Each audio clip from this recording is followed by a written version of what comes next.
Assalamualaikum warahmatullahi wabarakatuh. Perkenalkan, nama saya Ai Sucirawati, NPM 1721511071. Semoga kalian masih semangat menjalani stay at home di rumah aja. Sambil menunggu azan maghrib yang masih lama, mari kita simak video review jurnal nasional yang akan saya jelaskan di video kali ini. Oke, langsung saja ke video. Sebelum ke pembahasan, kita harus mengenal terlebih dahulu jurnal yang akan kita review. Yang pertama, judul jurnal ini adalah Upaya Meningkatkan Minat Belajar Anak Berkebutuhan Khusus pada Kelas 2 SDN Unggulan melalui metode Full Inclusion. Autornya bernama Aisyah SPD, yang terbit pada volume 6 nomor 1 Mei 2019. ISSN-nya PISSN yaitu 24074837, EISSN 26141728. Langsung saja untuk ketentuan review yang pertama adalah efektivitas judul artikel. Nah, judul artikel ini berhasil mempresentasikan atau menunjukkan kandungan isi artikel informatif dan mengandung highlight dari finding isi artikel, serta mencerminkan aspek kebaruan, tetapi memunculkan objek penelitian secara spesifik. Nah, selanjutnya itu ada kandungan abstrak. Nah, di kandungan abstrak ini ada beberapa ketentuannya. Untuk yang pertama, ternyata artikel tidak menjelaskan latar belakang pemilihan topik.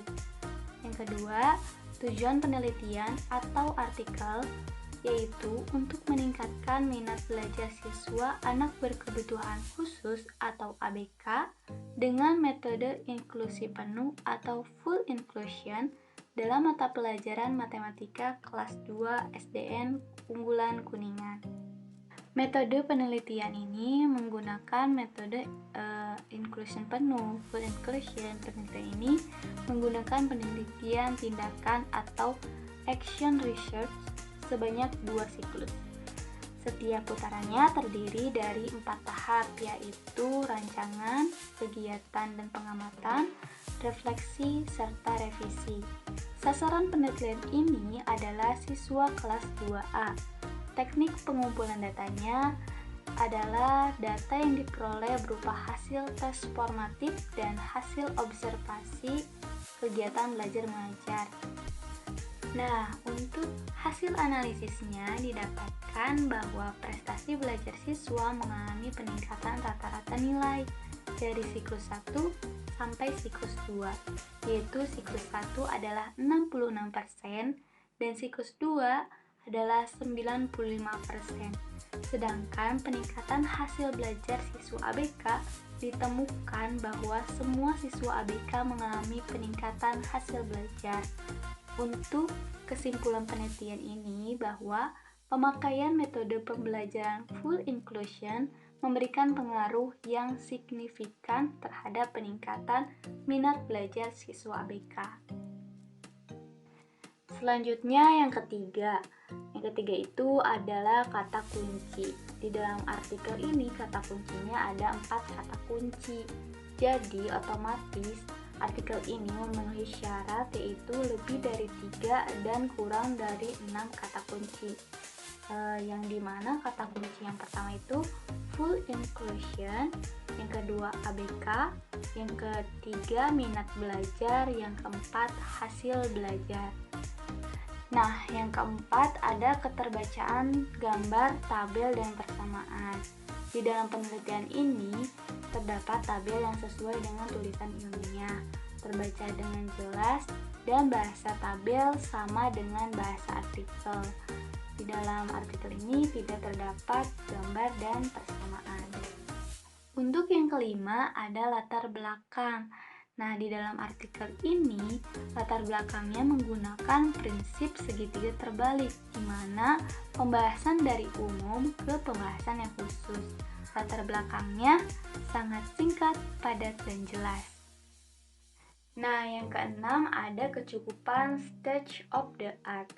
Dalam penelitian ini sudah mengaitkan topik dengan pengetahuan terkini, yaitu metode full inclusion. Tetapi di dalam pembahasan tidak ada membahas tentang full inclusion tersendiri.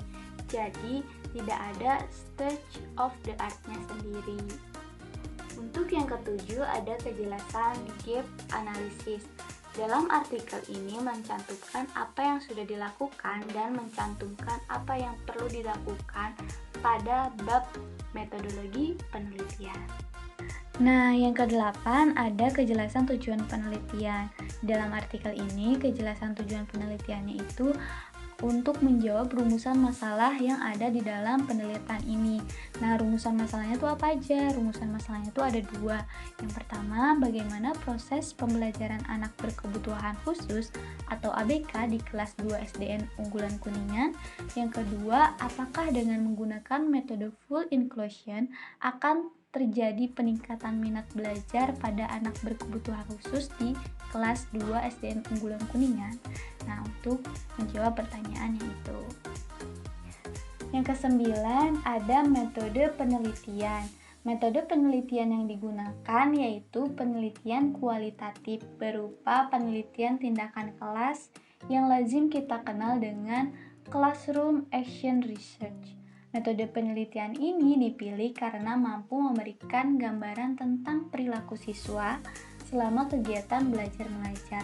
Di dalam metode penelitian, peneliti menjelaskan metode dan paradigma penelitian, menjelaskan subjek penelitian, validitas penelitian, menjelaskan teknik pengumpulan, pengolahan, dan analisis data yang digunakan. Nah, untuk selanjutnya ada hasil penelitian. Peneliti ini menjelaskan subjek yang diteliti dengan jelas, teramat fokus, dan memberikan hasil temuannya dibantu dengan penjelasan tabel, menggunakan kajian saintifik dengan konsep-konsep yang sudah ada. Nah, untuk yang ke-11 ada pembahasan hasil penelitian. Pembahasan hasil penelitian di sini menjawab masalah penelitian, mendukung dan mempertahankan jawaban dengan hasil, tidak membandingkan dengan penelitian yang relevan, karena peneliti berfokus pada hasil temuannya, menyatakan pentingnya penemuan, menemukan kebaruan, tidak menyatakan keterbatasan dari studi yang dilakukan, dan tidak menyampaikan proyeksi untuk penelitian selanjutnya. Selanjutnya ada kesimpulan.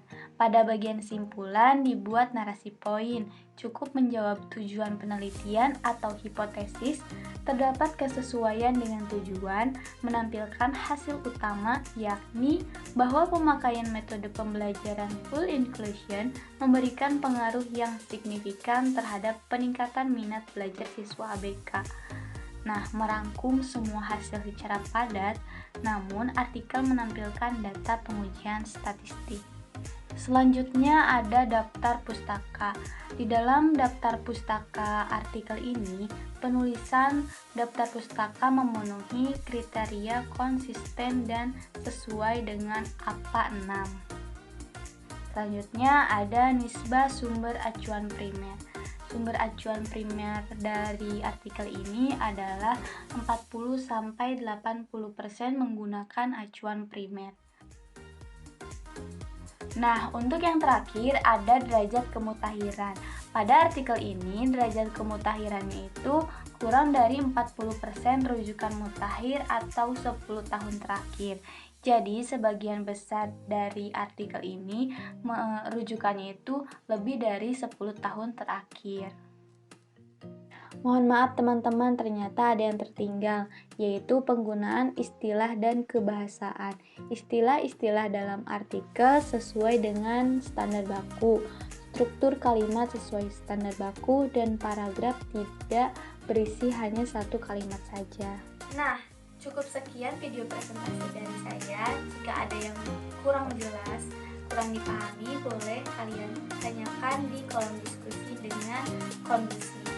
Terima kasih atas perhatiannya. Wassalamualaikum warahmatullahi wabarakatuh.